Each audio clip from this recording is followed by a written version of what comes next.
नमस्कार, आप सभी को बहुत बहुत स्वागत है आपका चैनल संकल्प एकेडमी पर।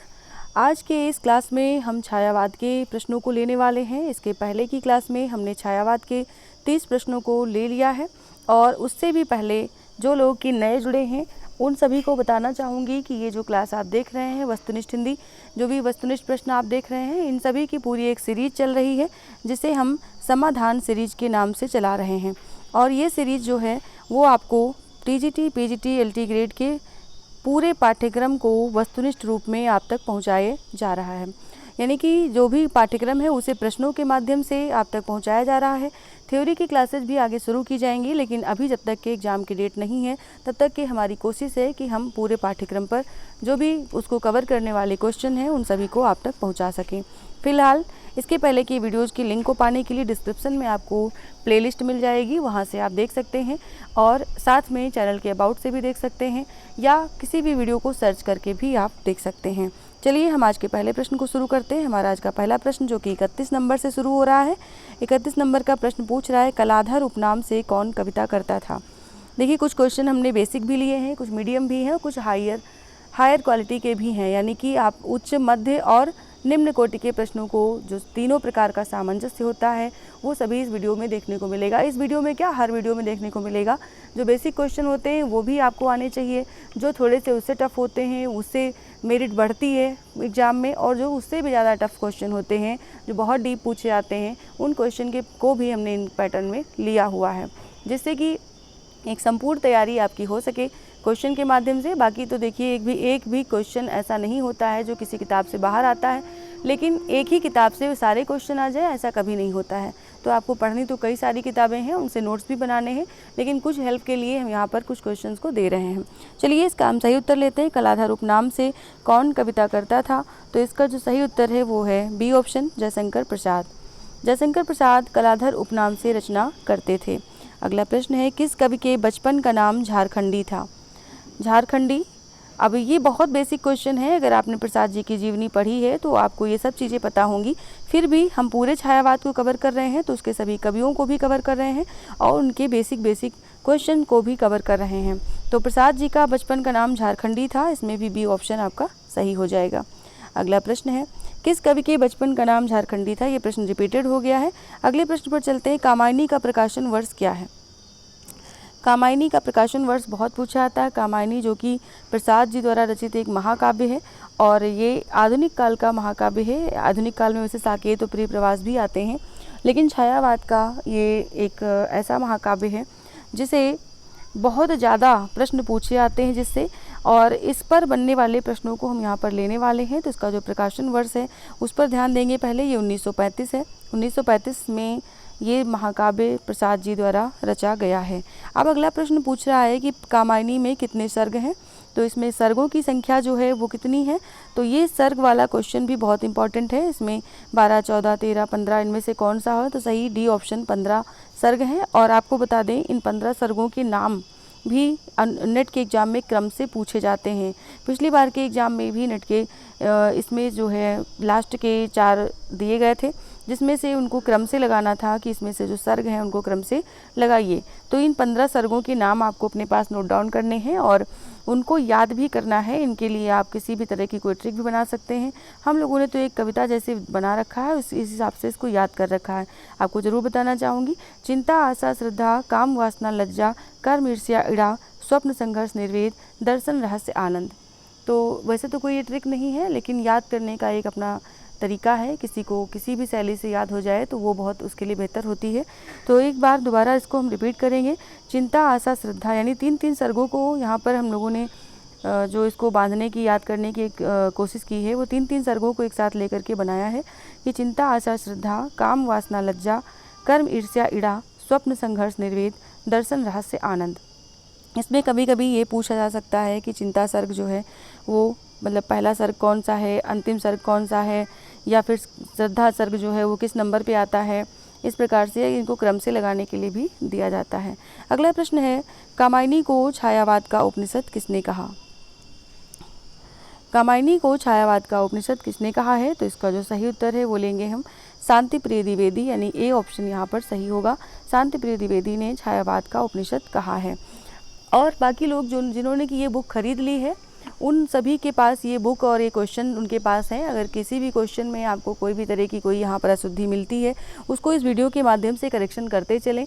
अगर कोई भी क्वेश्चन यहाँ पर गलत मिसप्रिंट हुआ है तो उसे जो है आप यहाँ से इस वीडियो से करेक्शन कर सकते हैं। अगला प्रश्न है, कामायनी में निर्वेद सर्ग के बाद कौन सा सर्ग आता है? मैंने इस ऊपर के क्वेश्चन में कहा था इस टाइप के क्वेश्चन आपको देखने को मिलते हैं, तो उसी से संबंधित यहाँ पर ये क्वेश्चन डाला गया है। कामायनी में निर्वेद सर्ग के बाद कौन सा सर्ग आता है? तो ये आता है दर्शन, यानी कि डी ऑप्शन यहाँ पर सही होगा, दर्शन सर्ग आता है। अगला प्रश्न है, इस करुणा कलित हृदय में अब विकल रागिनी बजती, क्यों हाहाकार स्वरों में वेदना असीम गरजती। तो ये जो पंक्ति है ये बहुत ज़्यादा पूछी जाने वाली पंक्ति है। तो इस पंक्ति के बारे में पूछा गया है कि इसके रचनाकार कौन है। आपको पता होना चाहिए ये जो है कामायनी से संबंध रखती है और ये पंक्ति जो है वो जयशंकर प्रसाद की है, यानी कि ए विकल्प यहाँ पर सही होगा। कामायनी की भाषा पूछी जा रही, कामायनी की भाषा क्या है? तो ये लिखा गया जो महाकाव्य है ये खड़ी बोली में लिखा गया है, सी ऑप्शन यहाँ पर सही होगा। अगला प्रश्न है, कामायनी की श्रद्धा किसका प्रतीक है? यहाँ पर प्रतीक के माध्यम से ये महाकाव्य लिखा गया है, तो इसमें कुछ प्रतीक हैं जिन पर हम चर्चा जरूर करेंगे इस क्वेश्चन में। देख रहे हैं आप, हृदय का, बुद्धि का, मन का, किसी का नहीं, इस प्रकार से ये प्रतीक यहाँ पर दिए गए हैं। तो इसमें क्या है कि कामायनी में श्रद्धा जो है वो किसका प्रतीक है? तो वो हृदय का प्रतीक है, यानी ए ऑप्शन यहाँ पर सही होगा। और मन जो है वो मनु का प्रतीक है, बुद्धि इड़ा का प्रतीक है। तो इस प्रकार से प्रतीकात्मक शैली में ये महाकाव्य लिखा गया है, प्रतीक रूप से पात्रों को रखा गया है और इसके पात्र कौन सा पात्र किसका प्रतीक है ये भी आपको याद रखना है। अगला प्रश्न है, कामायनी को मानवता के रसात्मक इतिहास की संज्ञा प्रदान की है। कामायनी को मानवता के रसात्मक इतिहास की संज्ञा प्रदान की है, किसने प्रदान की है? तो इसका जो सही उत्तर है वो है रामचंद्र शुक्ल, मानवता के रसात्मक इतिहास की संज्ञा। अगला प्रश्न है, जयशंकर प्रसाद की किस कृति को पहले ब्रजभाषा में बाद में खड़ी बोली में रूपांतरित कर दिया गया? तो ये जो रचना इनकी है ये पहले ब्रजभाषा में लिखी गई थी, बाद में खड़ी बोली में रूपांतरित हुई है। ये रचना इसमें से कौन सी है? तो इसका सही उत्तर जो है वो है ए ऑप्शन, प्रेम पथिक। प्रेम पथिक रचना जो है वो पहले 1905 में ये ब्रजभाषा में प्रकाशित हुई थी और बाद में 1913 में ये रचना खड़ी बोली में रूपांतरित की गई। तो ये दोनों ही सन आपके लिए महत्वपूर्ण हैं और इन सन के माध्यम से आप प्रेम पथिक के प्रकाशन वर्ष पर जो है विशद चर्चा कर सकते हैं। यानी कि अगर आपको इनमें से कोई भी एक ऑप्शन प्रेम पथिक का मिलेगा तो आप उसको टिक कर सकते हैं। लेकिन अगर प्रश्न का प्रारूप इस प्रकार से है कि पहले ब्रजभाषा में प्रकाशित हुई तो वो किस सन में प्रकाशित हुआ, या बाद में खड़ी बोली में प्रकाशित हुआ तो वो किस सन में प्रकाशित हुआ, तो ये दोनों ही सन आपको ध्यान रखने हैं। अगले प्रश्न पर चलते हैं।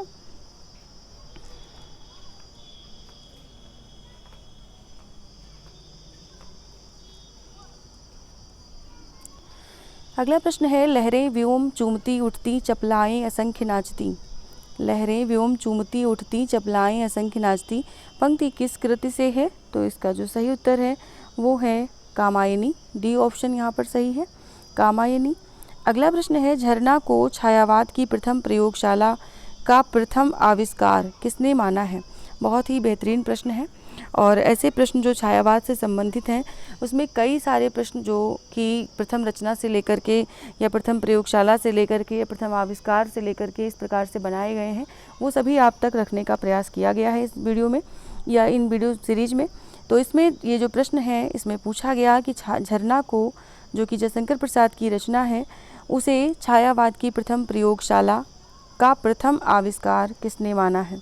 तो इसका जो सही उत्तर है वो है नंदुलारे वाजपेयी, यानी कि सी विकल्प यहाँ पर सही होगा। नंदुलारे वाजपेयी ने छायावाद की प्रथम प्रयोगशाला का प्रथम आविष्कार झरना कृति को कहा है।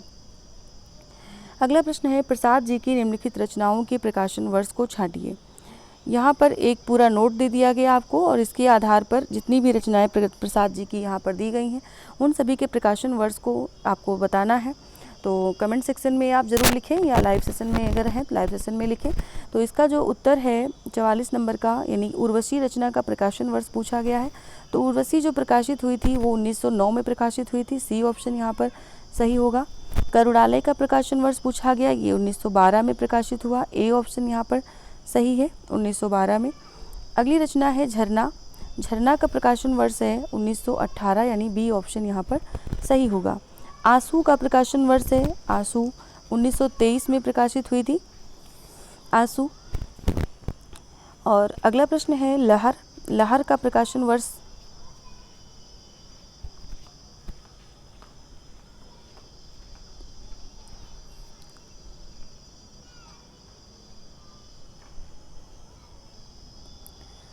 लहर का प्रकाशन वर्ष पूछा जा रहा है इस रचना में। तो लहर का जो प्रकाशन वर्ष है वो है 1933, यानी कि डी ऑप्शन आपका सही होगा।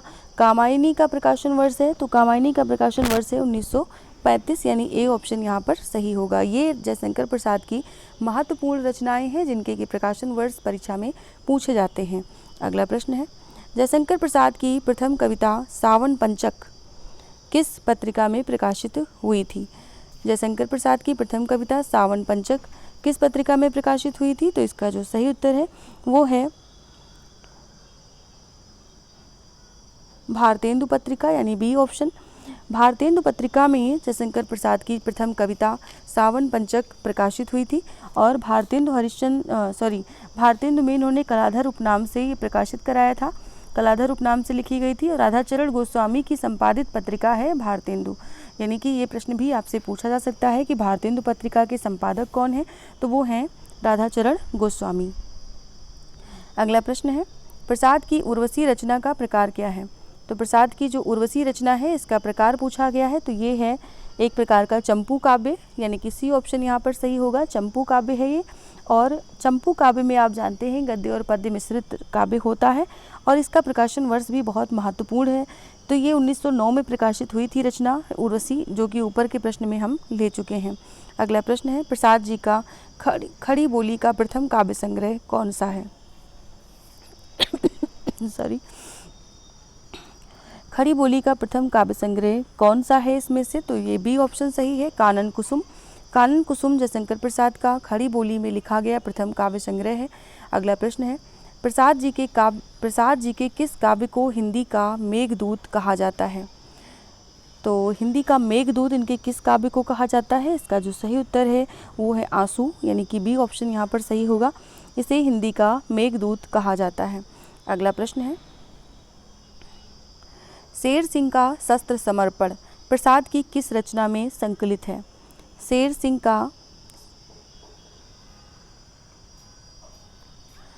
सिंह का शस्त्र समर्पण प्रसाद की किस रचना में संकलित है?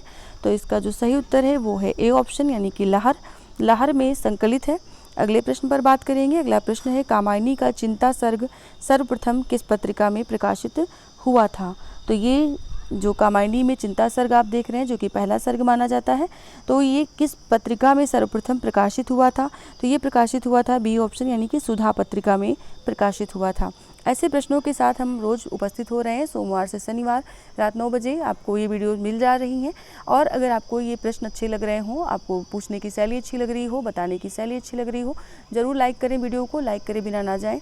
अक्सर होता क्या है, वीडियो पूरी देख लेते हैं और लाइक करने का मन भी करता है, लेकिन दिमाग से उतर जाता है, भूल जाते हैं। तो भूलिए ना, आप ज़रूर लाइक करें, शेयर करें। चैनल पर नए हैं ज़रूर सब्सक्राइब करें। बढ़ते हैं आगे क्वेश्चन पर।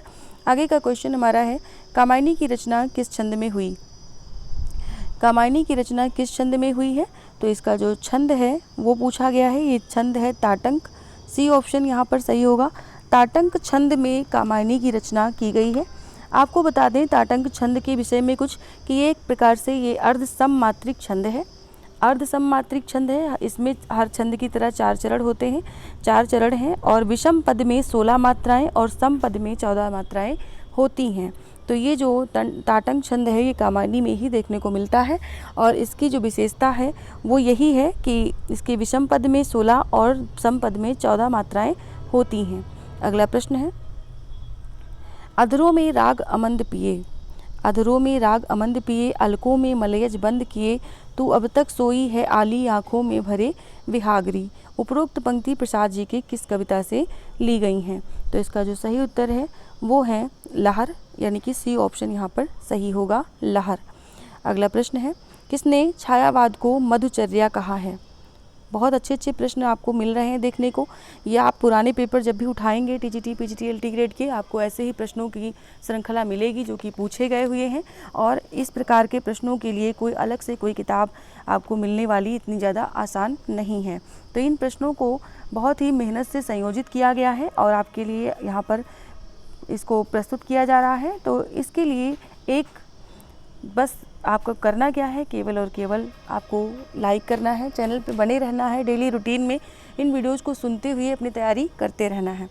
अगले प्रश्न पर इस प्रश्न का उत्तर लेते हैं। इस प्रश्न को जो कि मधुचर्या किसने कहा है ये पूछा गया है। तो इसका जो सही उत्तर है वो है रामचंद्र शुक्ल, यानी डी ऑप्शन।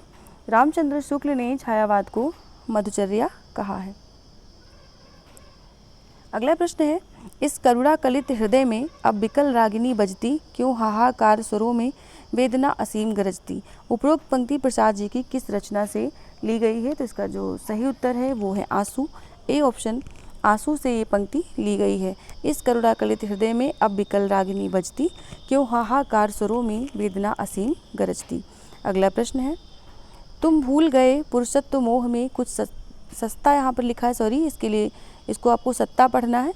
तुम भूल गए पुरुषत्व मोह में कुछ सत्ता है नारी की, समरसता है संबंध बनी अधिकार और अधिकारी की। ये जो प्रश्न है इसका जो सही उत्तर है वो है कामायनी, यानी डी ऑप्शन। कामायनी से ये ली गई है पंक्ति। और ये पंक्ति बहुत ज़्यादा फेमस है, खासकर जब नारियों के अधिकार की बात होती है तो इस पंक्ति को वाचन भी किया जाता है और भाषण में अपने लोग प्रयोग भी करते हैं। अगला प्रश्न है, निम्नलिखित पंक्तियों में से कामायनी का अंतिम छंद कौन सा है। इसमें से बताना है, ये जो पंक्तियाँ दी गई हैं इनमें से जो अंतिम पंक्ति है कामायनी की वो कौन सी है। तो इसका जो सही उत्तर है वो है समरस थे या जड़ चेतन, समरस थे या जड़ चेतन सुंदर साकार घना था। ये पंक्ति है और ये पंक्ति जो है वो कामायनी का अंतिम छंद मानी जानी जाती बल्कि है। अगला प्रश्न है, निराला का जन्म कहाँ हुआ था। तो निराला पर अब हम पहुँच चुके हैं प्रसाद जी को छोड़ के। तो निराला का जन्म जो पूछा गया इसका जो सही उत्तर है वो है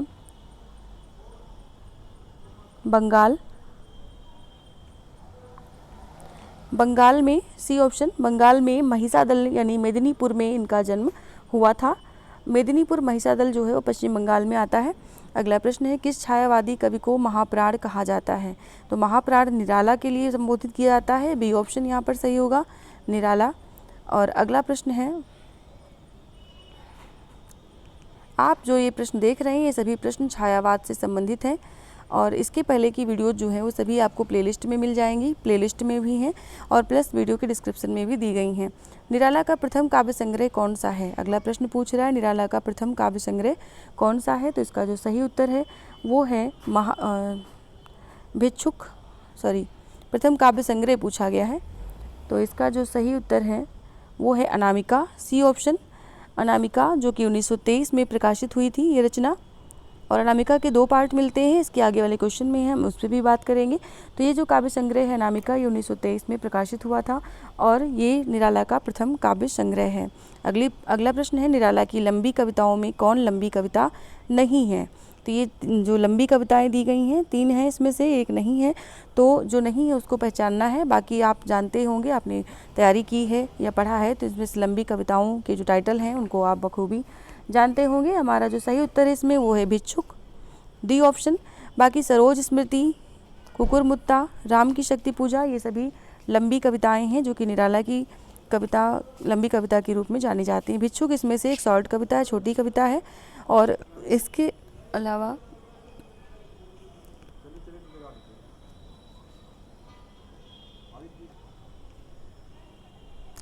आज के लिए इतने ही प्रश्न। अगले वीडियो में फिर से रात 9 बजे मिलेंगे और छायावाद के इन प्रश्नों को लेकर के अभी तक हम जब तक ये डाउट सेशन और ये सभी, हाँ एक डाउट सेशन की बात हुई तो मैं बताना चाहूँगी कि कुछ कमेंट आ रहे हैं कि अपने डाउट हम कैसे क्लियर करें।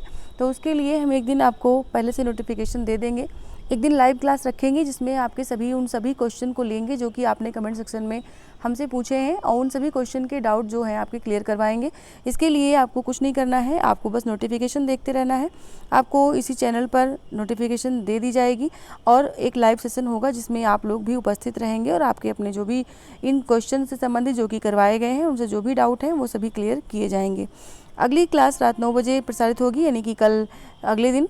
और अभी जो ये क्लास हो चुकी है, इसको आपको जो इसकी लिंक है उसे शेयर करने की ज़रूरत है, ज़रूर शेयर करें। साथ में जो भी नेक्स्ट वीडियो आने वाली है उसको पाने के लिए सब्सक्राइब ज़रूर करें, और जो पुरानी वीडियो हो चुकी हैं उनको देखने के लिए डिस्क्रिप्शन में आपको प्लेलिस्ट का लिंक भी मिल जाएगा।